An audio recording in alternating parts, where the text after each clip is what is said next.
Graça e paz, irmãos. Amém.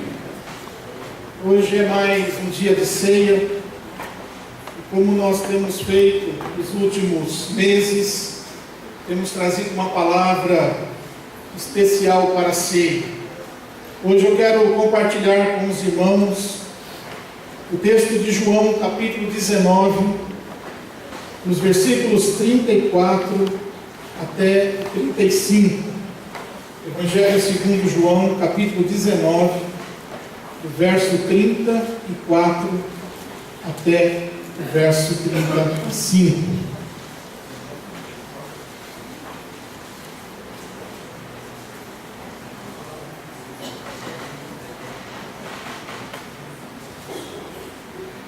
João, capítulo 19, verso 34 a 35. E diz assim a palavra do Senhor: Mas um dos soldados lhe abriu o lado com uma lança, e logo saiu sangue e água. Aquele que viu isso testificou, sendo verdadeiro o seu testemunho, e ele sabe que diz a verdade, para que também vós creais. Mais uma vez. Mas um dos soldados lhe abriu o lado com uma lança, e logo saiu sangue e água. Aquele que isto viu testificou, sendo verdadeiro o seu testemunho, e ele sabe que diz a verdade, para que também vós creais. Oremos.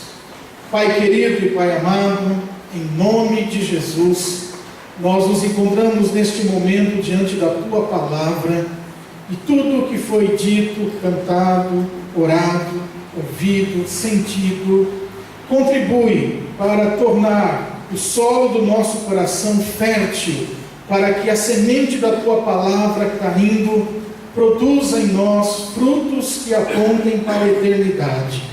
Leva cativo todo pensamento à Tua presença, e não permita, Senhor, através do Teu Espírito, que pensamentos, preocupações e qualquer outra distração venha impedir que a Tua Palavra tenha livre acesso à nossa mente e ao nosso coração. Fala, Senhor, aquilo que nós como igreja precisamos ouvir. Fala, Senhor, aquilo que nós individualmente, como membros deste corpo, precisamos ouvir. Que a Tua Palavra nos ensine, nos console, nos exorte, nos oriente. Que a Tua Palavra nos faça crescer no amor e na caridade. Por Cristo Jesus, o nosso Senhor, oramos agradecidos. Amém e amém. Graças a Deus. Amém. Bom, queridos, como eu falei para vocês, ultimamente eu tenho pregado sempre nos domingos da ceia algo em relação à igreja e à ceia do Senhor. Falei com vocês que alguns meses atrás eu estava pensando, na semana que antecedia a ceia, eu dizendo assim: puxa, nesse domingo agora nós vamos fazer a ceia do Senhor. E de repente um pensamento me sobreveio. E o pensamento dizia: não, domingo não é a igreja que vai fazer a ceia. Domingo é a ceia que vai fazer a igreja. E eu comecei a pensar bastante sobre isso. E daí então surgiu essa ideia que eu tenho passado para os irmãos. Não é então a igreja que faz a ceia, mas sim a ceia que faz a igreja.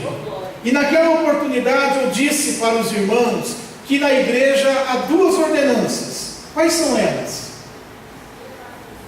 Pode falar mais alto, irmão? Ceia e batismo.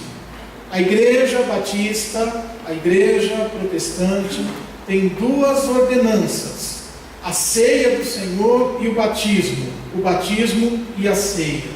E essas duas ordenanças estão ligadas à vida da igreja, porque o batismo faz a igreja crescer. A igreja cresce através do batismo. Então, a igreja se estende através do batismo. Mas a ceia do Senhor faz com que a igreja cresça em profundidade, em que ela se aprofunde na sua comunhão e na sua relação com o Senhor. A ceia, o batismo está relacionado à quantidade. Você vê que lá em Atos, 5.000 pessoas acreditaram e foram batizadas logo na sequência.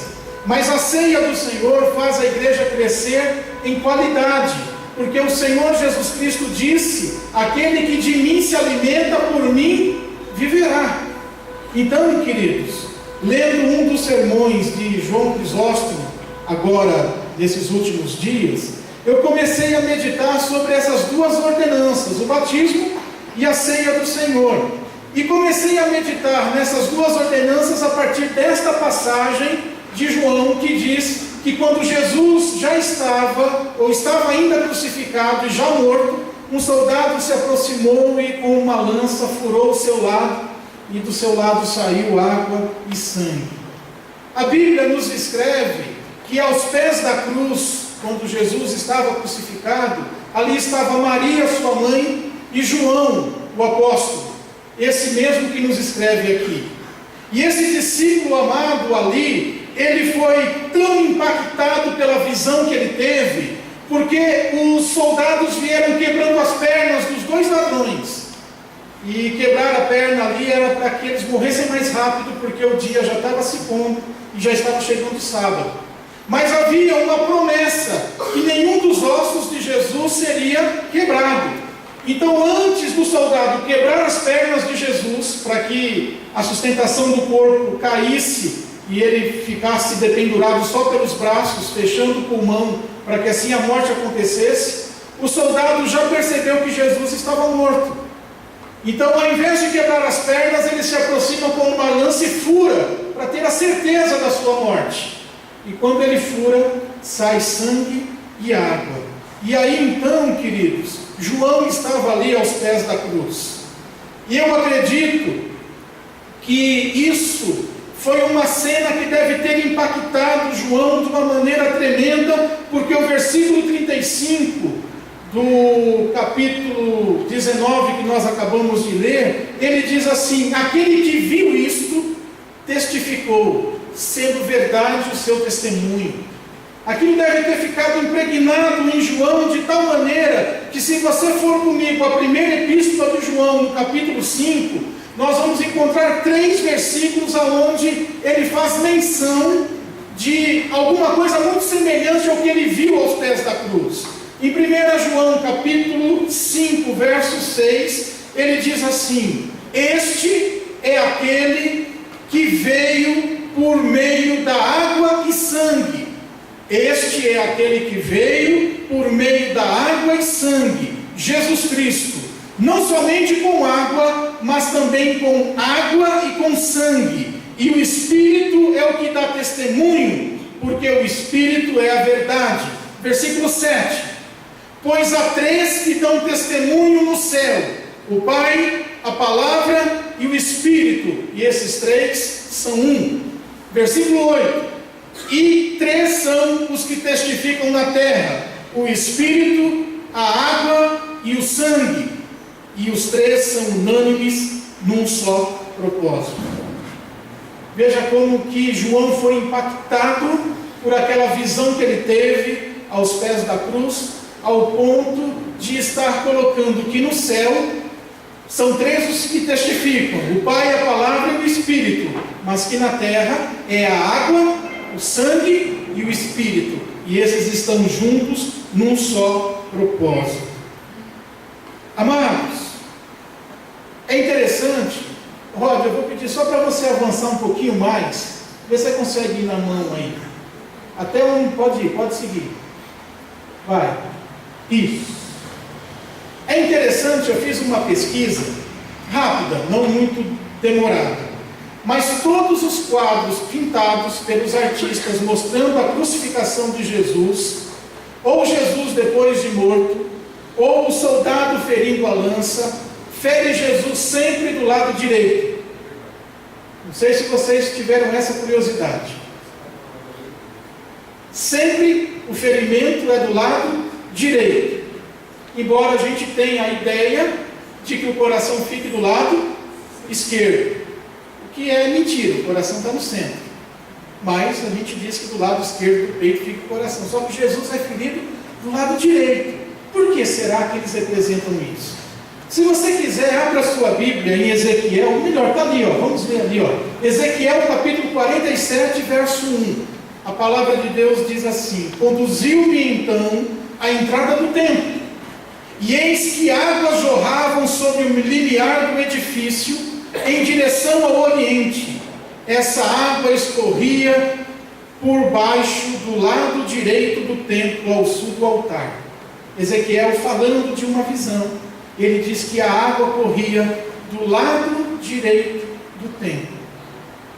E aí então, ao comparar o corpo de Jesus com o templo, já era entendimento dos discípulos que Jesus já tinha se referido ao seu corpo como templo. Lembra-se de João mesmo, o apóstolo, no capítulo 2, no verso 18 a 21. Lá diz o seguinte, pode seguir, Rod, dá um clique aí para mim. Os judeus o contestaram dizendo: que sinal de autoridade nos mostras para agires dessa maneira? Jesus lhes respondeu: destruí este templo, e em 3 dias eu o reconstruirei. E replicaram os judeus: em 46 anos foi construído este templo, e tu afirmas que em 3 dias o levantarás? Ele, porém, se referia ao templo do seu corpo.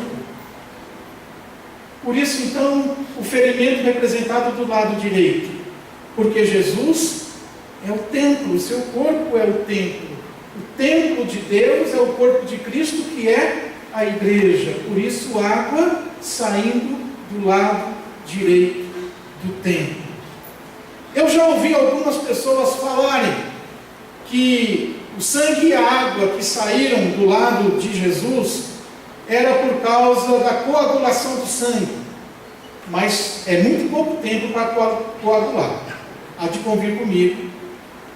Os ladrões haviam acabado de morrer, e ali não daria tempo de coagular o sangue. E eu fui pesquisar na literatura médica para achar alguma coisa, e eu achei um tal de choque hipovolêmico. O que quer dizer isso? Hipo quer dizer baixo, volêmico, volume. Jesus foi massacrado, espancado e ferido e perdeu muito sangue. Quando ele perde essa quantidade de sangue, então o seu corpo começa a entrar neste choque hipovolêmico e acontece alguma coisa. Se o sangue diminuiu a quantidade de volume, o coração começa a se esforçar para bombear um sangue que não está ali mais, que não é mais existente. Aí então a pressão sanguínea cai, causando um desmaio ou um colapso. E os rins param de produzir urina, porque quando o rim filtra o sangue, vai retirando mais líquido. Como não está sendo reposto o líquido, o rim tem que parar, porque senão o sangue, que já está pouco, diminui ainda mais. Consequência disso, a pessoa fica com muita sede, porque o organismo quer repor o líquido perdido para que o sangue possa ser reposto. Por isso, uma das palavras de Jesus na cruz foi: tenho sede, por essa situação. Com isso, então, o coração de Jesus se acelera e começa a bater rapidamente por algum tempo. E quando o coração começa a bater muito rápido, ele começa a falhar. Bate uma e a outra falha, bate uma e a outra falha. E isso vai provocando um acúmulo de líquido na membrana em torno do coração, que é conhecido como derrame pericardial. Mas não é só no pericárdio, também acontece nos pulmões, e isso é conhecido como um derrame pleural. Então, quando Jesus morre, esse derrame havia acontecido. Quando o soldado fere com a lança, então sai essa quantidade de água e sai essa quantidade de sangue. Muito cedo na história da igreja, quando os pais da igreja entraram em contato com essa cena, com essa narrativa, eles viram na água e no sangue que saía do lado de Jesus um sinal das duas ordenanças. Eles associaram É um fenômeno humano? Acabei de explicar para vocês que é um fenômeno humano. Não tem nenhum milagre sair água e sangue, é completamente humano. Mas a gente sabe que em Cristo Jesus não há nenhuma coincidência e que todos os fatos que ocorrem podem ser didáticos. E eles então passaram a ensinar com esta didática, associando o batismo com a água e a ceia do Senhor com o sangue que saiu do lado de Jesus quando ele foi ferido ali na cruz. O batismo sendo a identificação do cristão com a morte e a ressurreição de Jesus. A palavra de Deus diz que todos nós que fomos batizados em Cristo, fomos batizados na semelhança da sua morte. E a ceia do Senhor nos identificando com uma nova vida em Cristo Jesus. Porque aquele que diz que está em Cristo deve andar como Cristo andou. Então na ceia do Senhor nós temos essa identificação com a vida e com a morte do Senhor. Há um hino na igreja anglicana chamado Rocha Eterna, e numa tradução meio que livre desse hino ele diz assim: rocha eterna ferida por mim, quero me refugiar em ti, que a água e o sangue do teu lado ferido me sirvam de dupla cura, salvando-me da ira e me purificando do pecado. Foi desenvolvido a partir daí a teologia da dupla cura: a cura pela água, a cura pelo sangue. A água nos purificando do pecado e o sangue nos salvando da ira. E aí então, do lado direito do Senhor, ficou um ferimento, ficou uma brecha, ficou uma porta. Você acha que o ferimento era largo, grande ou pequeno? Eu acho que era bem estreito, igual a porta que o Senhor disse: larga é a porta que conduz à perdição, mas estreito é o caminho que conduz à salvação. Quando eu olho para aqueles ferimentos nos quadros que eu estudei, eu já falei para vocês de como eu sou fascinado por causa de uma história da infância, do coração de Jesus, do sagrado, aquela figura do Sagrado Coração, onde tem um ferimento. Porque todas as vezes que eu olho para aquele lado ferido, para aquele lado aberto, eu escuto o Senhor dizer: vinde a mim, todos vocês que estão cansados e oprimidos, porque eu vos aliviarei. Ali é o Senhor se abrindo para nos receber no seu seio, para nos receber, para que a gente se torne um com Ele. Ao olhar para essa chaga, eu vejo a porta estreita pela qual eu e você somos convidados a entrar. Porque a palavra de Deus diz que por suas chagas nós fomos curados. Por suas chagas nós temos a dupla cura, conforme o hino Rocha Eterna nos descreveu. E aí então, baseado nesta passagem, João Crisóstomo, que viveu entre 347 a 407, ele escreveu uma homilia para evangelizar os pagãos. E na sua homilia ele fala sobre esta passagem, e eu quero mais ou menos retratar com vocês o que João Crisóstomo diz ali. Ele diz mais ou menos assim, numa paráfrase: quando Jesus estava morto, mas ainda pregado na cruz, um soldado se aproximou dele e lhe feriu o lado com uma lança. Dessa chaga, imediatamente saiu água e sangue. A água como símbolo do batismo e o sangue como símbolo da Santa Ceia. O soldado, ferindo o lado de Jesus com uma lança, abriu uma brecha na parede do templo santo, e foi derramado sobre nós um enorme tesouro. Alegremo-nos por ter achado essas riquezas tão extraordinárias. E ele segue dizendo mais ou menos assim: do lado ferido de Jesus saiu sangue e água. O segredo desse grande mistério não pode ser tratado com superficialidade, pois ainda há um outro significado místico e profundo para ser explicado. A água e o sangue são símbolos do batismo e da ceia. Foi dessas ordenanças que nasceu a Igreja do Senhor, pelo banho da regeneração do batismo e pela renovação no Espírito Santo, isto é, pelo batismo e pela ceia, que brotaram do lado de Cristo. Ao morrer, Cristo nos deu a água para o batismo e o seu corpo e o seu sangue para a ceia. O batismo e a ceia formam a igreja. Cristo formou a igreja do seu lado traspassado. E nisto, mais uma vez, ele é semelhante a Adão. Quando Adão teve o seu sono, Deus abriu o seu lado e tirou dali Eva. E que foi que Adão disse quando viu Eva?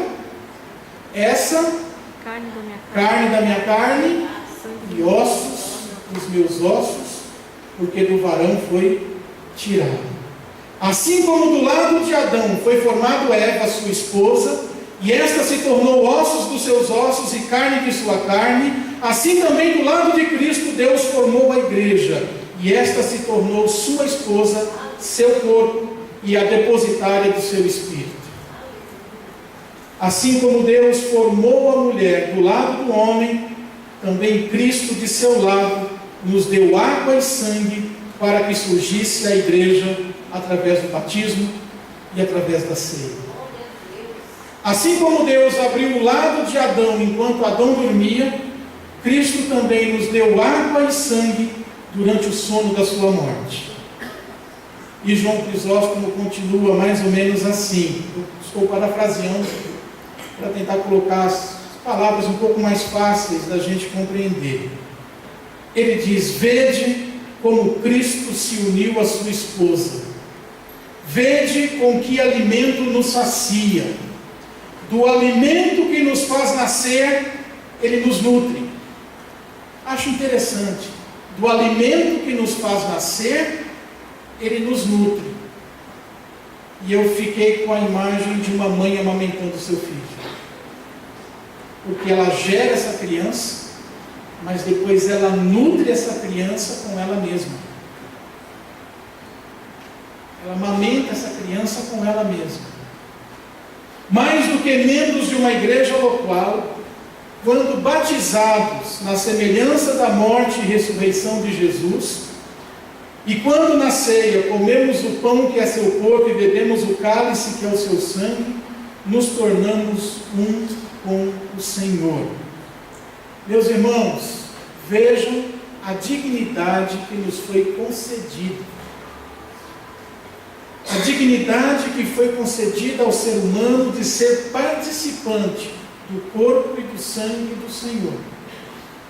Veja a dignidade concedida à igreja como depositária do seu Espírito, porque ele soprou sobre nós o Espírito Santo. Mas alguém já disse que todas as bênçãos carregam em si responsabilidades. Todas as bênçãos traz responsabilidades. Por isso, lá em 1 Coríntios, no capítulo 11, versos 27 e 29, o apóstolo Paulo vai dizer: portanto, todo aquele que comer o pão ou beber o cálice do Senhor indignamente, será culpado de pecar contra o corpo e sangue do Senhor. Pois quem come e bebe sem discernir o corpo do Senhor, come e bebe para a sua própria condenação. Examine-se o homem a si mesmo, e então coma do pão e beba do cálice. Consegue perceber a seriedade da ceia do Senhor? Consegue perceber o porquê que Paulo disse em Corinto que por esta razão havia muitos fracos e doentes e não poucos que já haviam morrido? Por estenderem as mãos à ceia do Senhor de um modo indigno, por não discernir o corpo e o sangue do Senhor no momento em que comem o pão e bebem o cálice. esse tema vai ser o tema da nossa próxima ceia. Na próxima ceia eu quero conversar com vocês sobre a violência que nós fazemos ao Cristo.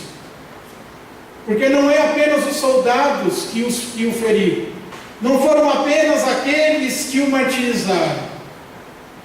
Nós também martirizamos Cristo todos os domingos, quando comemos o seu pão e tomamos o cálice, mas não o amamos durante a semana. Só que isso nos foi dito, irmãos, não para que nós ficássemos com medo, porque o Senhor disse: examine-se, pois, o homem a si mesmo, e assim coma o pão e beba o cálice, mas para que a gente se aproxime com o coração alegre e confiante, porque a palavra de Deus nos diz que aquele que não nos negou seu próprio Filho, não nos dará juntamente com ele todas as demais coisas. É bom que a gente entenda a responsabilidade da ceia do Senhor, mas não é só a responsabilidade de comer o pão e o vinho, é a responsabilidade de sermos participantes do corpo do Senhor, é a responsabilidade de sermos participantes da igreja do Senhor. É um privilégio ter nascido do lado do Senhor. Se você então ouviu falar do novo nascimento, da regeneração em Cristo, e se nós nascemos de uma mãe, e nós sabemos bem como nascemos, quando nascemos do Senhor, somos retirados do seu próprio lado, porque é o batismo e tudo o que ele representa para nós, e a ceia do Senhor, que nos torna membros do seu corpo. Portanto, irmãos, que alegria nesse dia poder participar de um momento tão sublime, que João, quando viu, ficou extasiado, que João, quando viu, ficou impactado, a ponto de muitos anos depois desse fato, escrever na sua primeira epístola, talvez 30, 40 anos depois do fato, ele escreve narrando o impacto que aquela visão da água e do sangue trouxe sobre a vida dele. Queridos, que você pudesse nessa noite se recordar do seu batismo. Será que aquela água ainda traz impacto sobre você?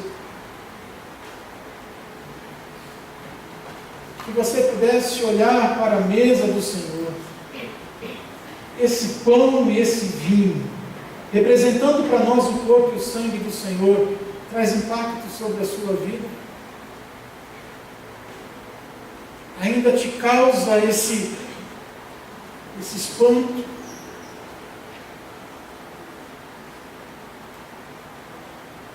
Ou comer este pão e beber este cálice já se tornou mecânico? Se tornou mecânico, você já não está mais discernindo o corpo e o sangue. Discernir o corpo e o sangue é você também perceber, entre outras coisas, que Jesus de alguma forma está presente na ceia.